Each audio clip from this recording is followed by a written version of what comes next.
पण राजकारण आणि समाजकारण हे एक बदलाचं माध्यम म्हणून आपण त्याला नेहमी पाहत असतो. आज खरंच तो हेतू साध्य होतोय का ताई, वाटतं तुम्हाला?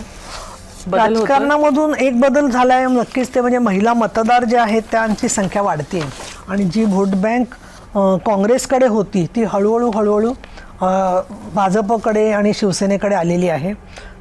दुसरं म्हणजे योजनांची अंमलबजावणी करण्यासाठी स्त्रिया उत्सुक झालेल्या आहेत. त्यांना ज्या केंद्राच्या योजना मिळतात किंवा विशेषतः मी असं म्हणेन की कर्ज मिळत आहेत मुद्रामधून किंवा बचत गटांच्यासाठी म्हणून जे होते किंवा कामगारांच्यासाठी योजनांमध्ये बघा तुम्हाला कल्पना असेल की त्यांना ज्या काही वस्तू लागतात, पाटी, खोरं, सतरंजा, भांडी, अशी हजारो लोकांना वाटप झालं. तर लोकांना कसं आहे, गरीब लोकांना यामधूनच फक्त रेवड्या म्हणतात त्याला, पण प्रश्न असा आहे की त्यामधून त्या माणसाचं जगणं सोपं होतं आहे. त्यामुळे ते एक मला वाटतं की असं सर्व्हिस ओरिएंटेड काम.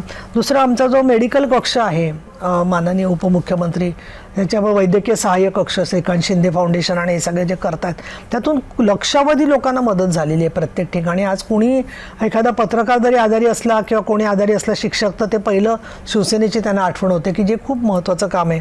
आणि चौथं म्हणजे आपत्ती व्यवस्थापन. कुठेही संकट आलं तर पहिलं त्या ठिकाणी शिवसेना धावते, शिवसैनिक धावतात, मदत करतात.